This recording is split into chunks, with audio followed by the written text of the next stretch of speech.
Welcome to Happily Ever After is just the beginning. Keeping your relationship not just together, but happy, and we mean truly happy, is part art and part science.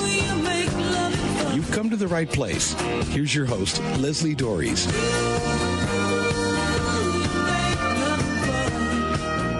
Trust. It's a really important word because it's the foundation for all relationships.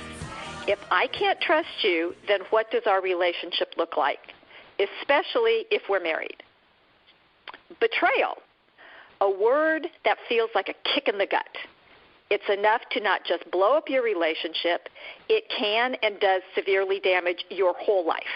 It brings about soul-searching questions that challenge everything you believe in. So, is it even possible to recover from betrayal? Especially if it's at the hands of someone who promised to love, honor, and cherish you? Can a relationship really be resuscitated after the damage of betrayal? Is it even possible to rebuild trust? So, believe it or not, the answer to those questions is yes. Jay Pyatt, a certified sexual integrity mentor, is here to explain how this can actually happen. So, Jay, thank you so much for being on the show today and for really addressing what I think is it's a really hard thing, but it's also a really confusing thing for most people who've ever been betrayed. It sure is, Leslie, and thank you for having me on the show. So, I found you because you wrote a really interesting guest post for a blog that I follow, which I love the title of it, Must Be This Tall to Ride. Got a hard time talking this morning. And the title of the article was 7 Steps to Rebuilding Trust in Your Relationship After Betrayal and Lies. And when people talk about betrayal in marriage, infidelity is kind of the first thing that comes to mind. But betrayal can actually come in all kinds of forms. People who hide money, people who share secrets outside of the relationship. In fact, lies of any kind all qualify as betrayal. And believe it or not, most people don't understand. They're all equally damaging. And the recovery process is also the same for all of them. So your premise in the article, which I loved, is that rebuilding trust is not just possible but also worthwhile. And what did you mean by this? Well, this is within marriage. It's the most important relationship that you have. Mm-hmm. And if the other person is willing to stick around, going through this process is a way of kind of rebuilding things from the ground up so you can go back and restructure your relationship on a much healthier footing. You get to know each other at a much deeper level, and you begin to practice new tools that should have been practiced probably all along, but this reworking of the foundation now makes that relationship so much stronger if you can get the other person to join you in it, and that's where you can run into some problems. Absolutely, and I consider it a privilege to work with people who are going through this process, and I tell people it is one of the hardest things that you will do as an individual or as a couple, but it also can be the best thing that you can do for the very reasons that you just stated, is that it gives you the chance to kind of start over. And, I agree, things that people should have been doing in the first place, and I always tell people that betrayal is never a good thing, but it can be made into a better thing if it actually causes different behavior. And I know that you have gone through this process, and what was the first thing that you had to learn when you stepped up to the plate? Well, the first thing I had to learn was just to be humble about it. There is a place in me that thought this would be like I could just apologize, stop lying, and everything would be over in a couple of weeks. Yeah. And that's completely pie in the sky. But that humility of just being able to hear the pain that the other person is feeling without going to defensiveness, without going to shame, without going to blame shifting, just some of those behaviors that I have exhibited that didn't work really well. And that just being willing to, okay, I need to just sit in what they're feeling, or they're still not going to trust me.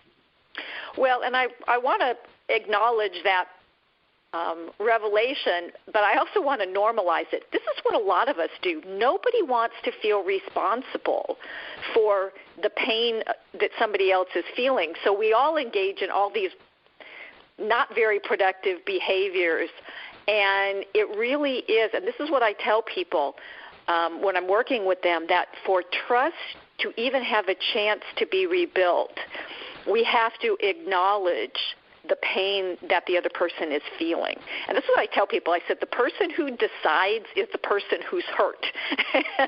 Absolutely. And it's really tough because I don't want, whether it's my spouse or my child or my friend or whoever, I don't want to be the source of somebody else's pain. So it's like we go into all this stuff. So, yes, it's critical, but it's also normal.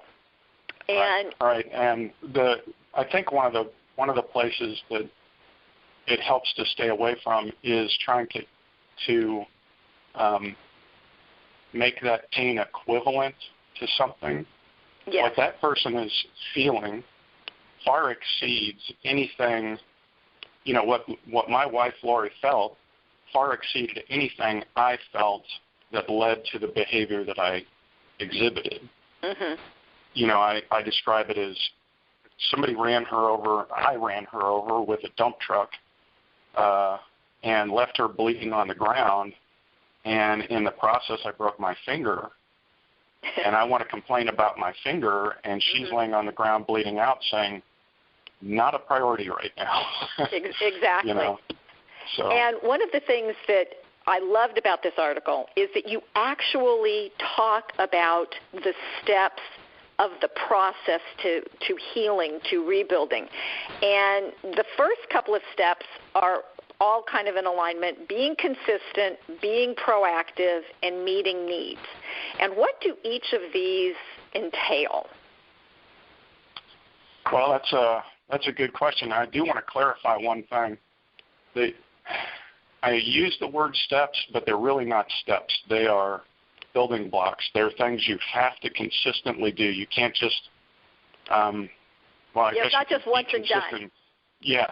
You have to be consistent throughout. So consistency is, if you start something, keep doing that thing, because consistency is the very source of everything that's going to happen from now on. If you're inconsistent, that ground is not stable. This person who's been lied to is so frightened of unstable ground, they need to know they can trust the ground. And when you're inconsistent, they're like, I have no idea what's going on. And Lori has frequently said to me and said to our clients, it would be better if you never started at all than if you are going to be inconsistent. So you have to stay consistent. You have to start things and stick to them even when it gets painful. Especially when it gets painful. Yeah. Because in reality, that's when our partners see, wow, they're willing to do this even though it's hard. Yes. Yeah, absolutely. And the same with being proactive. So the word proactive, I said in the article, it's a word that I got pretty frustrated with because it can be kind of vague.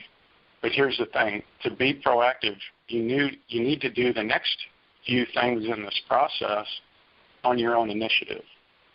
So instead of waiting for the other person to tell you, I need you to ask me about certain behaviors, I need you to share your passwords with me, I need you to tell me what our bank account looks like, you just need to do it. And we'll get to what some of that looks like here in a minute. And then meeting needs, the first opportunity to meet needs or to be proactive is in meeting needs, is asking that person, specifically what they need. When, my betrayal, you link that to infidelity. Mine was through pornography. I lied to my wife more than 1,000 times about whether or not I was watching pornography. And many, many, many women have the same feeling over pornography as they do over physical affair. Oh, absolutely. It's like the last nail in the coffin for some of them. So meeting Lori's needs, I had to go to her and say, okay, what does this look like? What is it going to take for you to feel safe? Because they don't feel safe. I lied 1,000 times, so it's hard to feel safe when I'm just not lying anymore. I need to do more than that. So I had to be proactive and ask her, what do you need?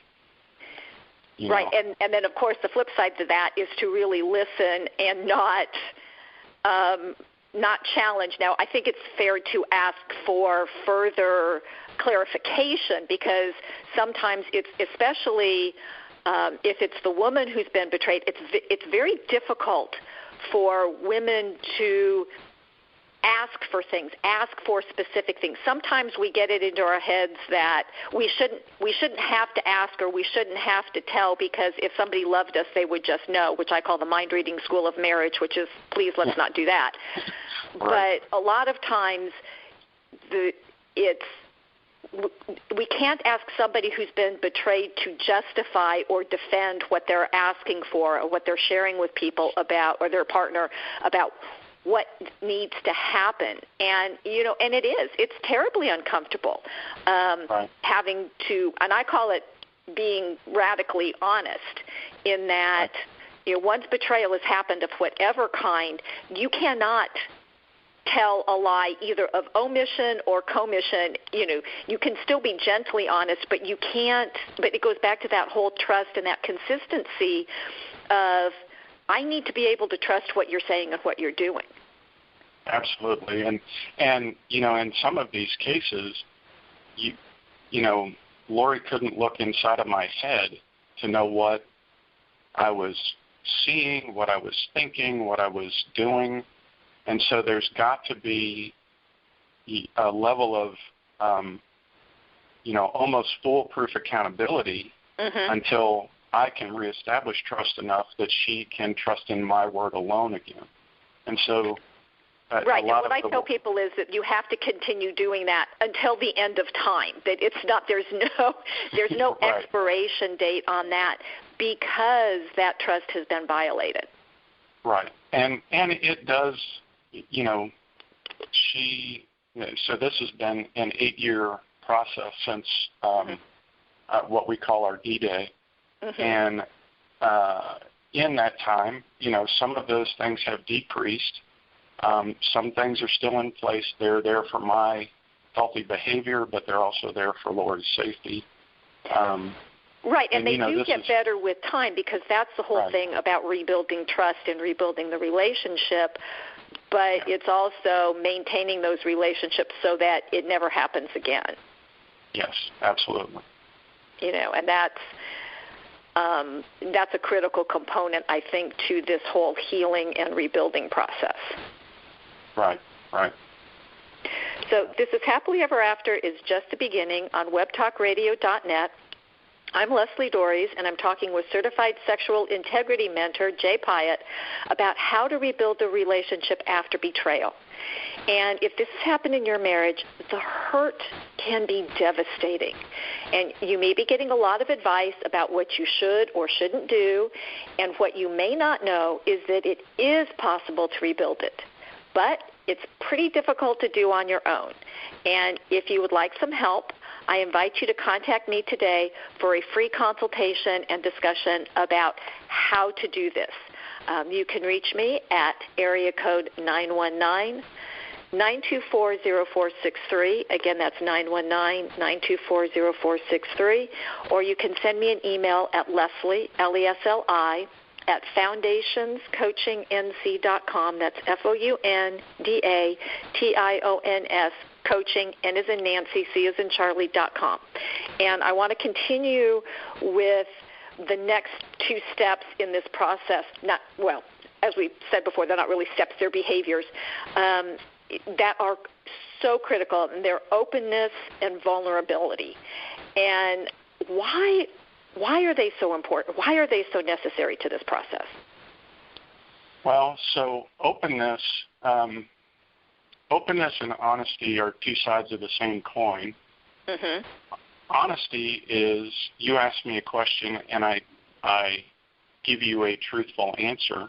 Mm-hmm. The problem with honesty is if you don't ask me the right question or you don't ask it in the right way, I can give you an answer that's true but not helpful. Or not complete.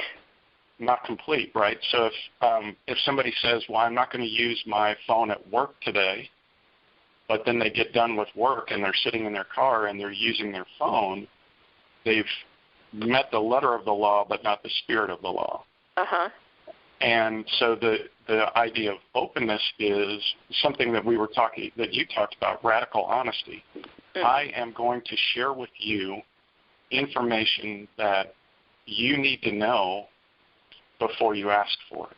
So you need to be proactive in this, right? So going back to the proactive behavior earlier. So that openness may look like, this thing came up in our bills, and I know I haven't been honest with you about our money, but I just needed to let you know that this is what I did. And usually the openness works even better if you can share with the person beforehand what you're about to do and get their buy-in on what you're doing before you actually do it. So there's more proactivity, which is the critical component of a successful marriage anyway, is that, you work as a team. Everybody should know what's happening as much as possible or as soon as possible. Right. And that's, again, as these are like the basics of rebuilding trust, one of the other things that people will identify is your spouse is not your adversary. They're your teammate. Now, and what a concept. And even though they're coming to you and saying, hey, you broke my heart, it hurts. Like you said earlier, we don't want to hear that, and so it's almost like we want to resist them. Mm-hmm. And then we're no longer teammates. So that's a problem, and that kind of leads into vulnerability. I need to be vulnerable enough to say, you're right. I need to be vulnerable enough to look at my negative behaviors and the impact that they have left on this person who I have committed to. And, be vulnerable in that I may or may not be doing the very things I need to do to fix the relationship. Yeah, and vulnerability is an interesting word, an interesting concept, and it's sort of all over the. It's very out there right now as an important thing to do, but it is incredibly challenging at times because, just by the very word, we're sharing who we are. We're sharing our thoughts, our feelings, our fears, our desires, and that's, one of the things that I've always told people is to be vulnerable is to be incredibly strong. It's not a weakness, because in order for me to share with you my deepest, darkest thoughts, I really do have to trust you. I have to, and it's like because I don't know what you're going to do with that. And I think that's a really incredible piece of this process, that when the person who, the betrayer, for lack of a better word, can open up and be vulnerable, that sort of sets a tone where me as the person who's been betrayed can then also be vulnerable. Because I know that that's one of the things that happens, and it's this idea of there's no going back from a betrayal. Right. that the only option is to leave the relationship because the damage is so great. But I think that that's also a defensive position on the part of the person who's been betrayed because they don't want to be betrayed again. Exactly. Yeah, and you know, as you go into these steps, that consistency, if you're inconsistent in these steps, that person is re-experiencing parts of that betrayal because, you know, it looks like a duck, it quacks like a duck. How do I know this isn't another duck that's about to, you know, tear apart my marriage again? And that's really hard when we're inconsistent. That's really hard when we're not sharing openly and vulnerably about what's going on in our lives. You know, and again, if we can do this well, even if there is a betrayal in our marriage, if we could do these things well, we would have such a strong relationship, you know, being vulnerable with one another, getting to be fully known. How huge is that in the relationship we really long for? Well, and it's absolutely essential for the relationship that most of us say we want, but it is stepping into that openness and vulnerability, and you know, that's a whole scary process, and I think that's where a lot of marriages, relationships in general, get off track. And you talk about the final behaviors, about taking ownership, and then the last one is really interesting, recognizing blind spots. So what are these all about, and what's involved in implementing them? Okay. So taking ownership basically means I need to own what I did.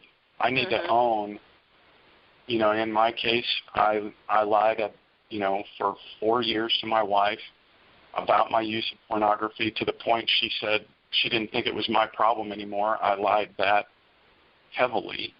Wow. And I need to own that. I need to own that, yes, I did that, and yes, this is, you know, a result of those behaviors is the situation we're in right now.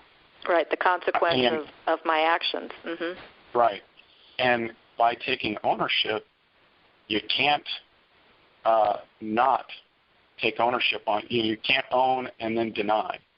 And that was a behavior. And I hate to say it, but there was a behavior that I exhibited as well. I'm going to own this part of it, and then you're going to ask me again later, and I'm going to say, well, it wasn't really like that. And now the other person is like, okay, am I losing my mind, or is this person just this, you know, off base or whatever? So this owning and denying, it can be very problematic. So once you own something, own it to the extent you did it. You know, you don't have to own everything, but you have to own the extent of your behavior. You know, and then in recognizing blind spots, being humble enough to hear from the person you've betrayed that you may not have the tightest grasp on how you behave, on how you show up in life, and some of those behaviors you exhibit are questionable to that person. You know, they need to feel safe, and then you do something that doesn't seem safe to them, but you're not aware that you're doing it. That's a blind spot.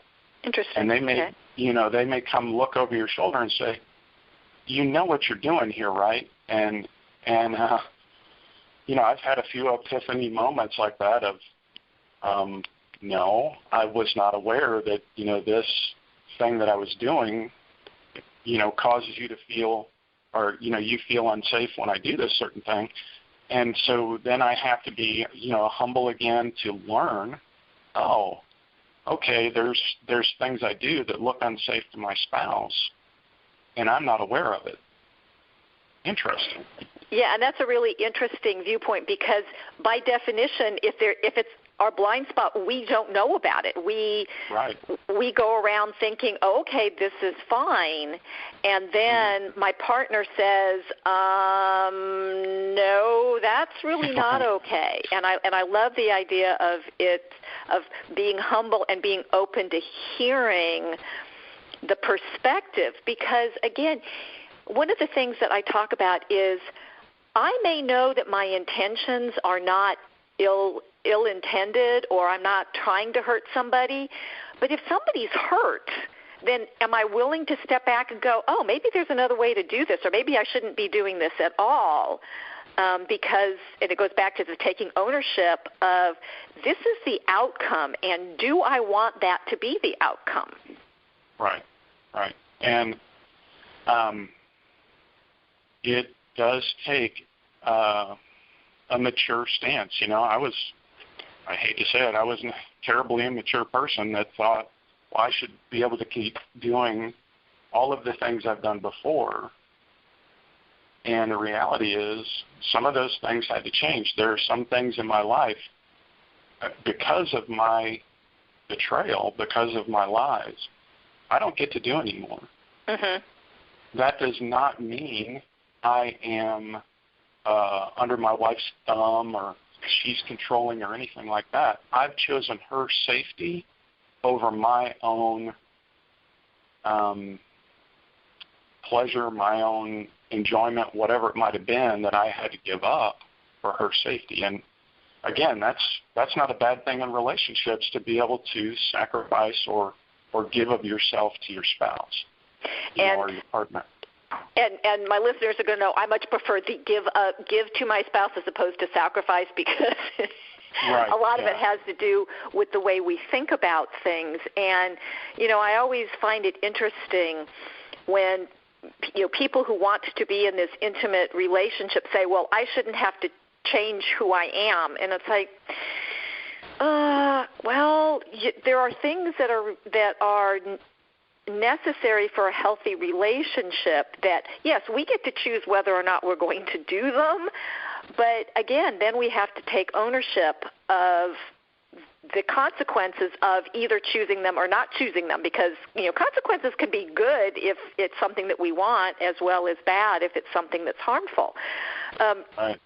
And it always seems to, you know, amaze me when people say, well, I shouldn't have to, you know, in fact, I had a client years ago who came in and said, well, if I do what my wife wants, she wins. And I went, oh, my gosh, we got a problem here. I mean, if it's an unreasonable request, then yes, I think that it's perfectly okay to say, yeah, I'm not going to do that. But if it's a reasonable request, then, and I love my partner, why wouldn't I do that? Even though, it means, you know, I might not be able to do some of the things that I've done before. And I guess there's a part of me that doesn't understand what about that concept is so hard to grasp, other than the fact is I want to keep doing what I'm doing. Right. That again, that immature holding on to, I want to get my way, I should be able to do, you know, X, Y, or Z without consequence, and that's not how the world works. You know, not all the time, and certainly not in marriage. So. Right, and I really need to remember who said this, because it's one of my all-time favorite quotes, and I can keep forgetting who said it, but the quote is, "Marriage is our last best chance to grow up," which I love.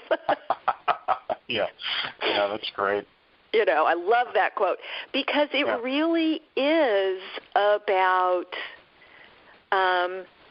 conscious choices. And, you know, and one of the things that's like, yes, when we become parents, for most of us will step into doing things we don't necessarily want to do. You know, when I used to get woken up in the middle of the night because, you know, one of my kids was sick or they needed their diaper changed or whatever, I'm lying in bed going, can't you please go back to sleep? But I would actually get up because I was responsible. But we seem to have a different viewpoint when it comes to our spouses. Mm-hmm. Because with our spouses, it really is much more of a choice. Right. Right, and they're self-sufficient and you know, expectations and unspoken expectations and all those things that are, you know, are very complicated within adult relationship. And emphasis on the word adult. Yes. So, well, Jay, you know, this has been fantastic, and there really is more in the article that you talk about that's critical for the success of this rebuilding process. And so I cannot recommend that people read this article enough. So can you tell people where they can find it, where they can learn more about this process that you've talked about so well? Sure. The article is posted on Must Be This Tall to Ride, which is Matt Frey's blog about his divorce and that information. I definitely want to give a plug to my wonderful wife, Lori. She has a website called pornpainhealed.com, no spaces. Can you say that again? Sure, pornpainhealed.com. Okay. Again, because my behavior was pornography, we, you know, began working with couples from that standpoint.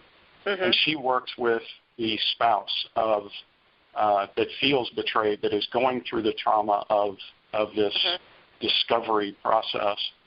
And, you know, she is the much more awesome member of this team than I am.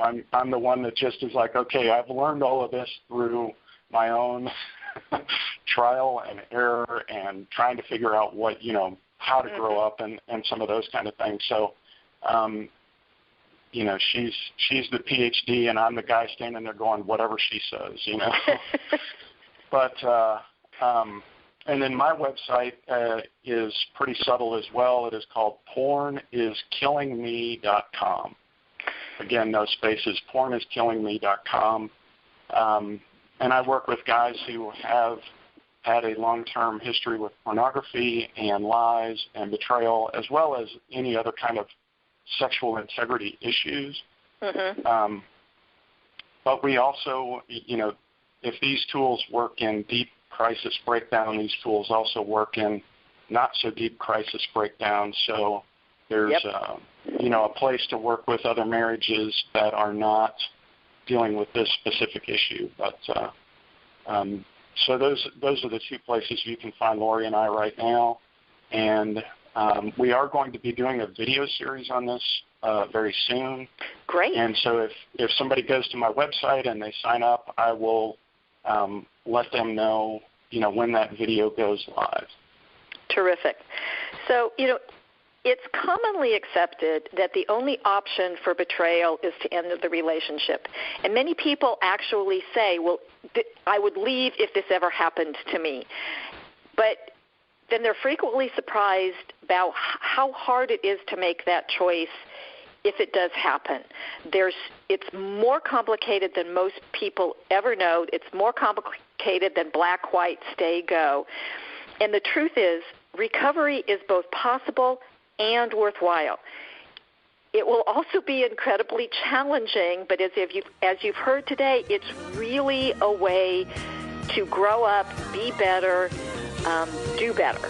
And not doing it on your own will increase your chance of success. So there's help out there, and hopefully this show continues to help. And until next week, stay loving.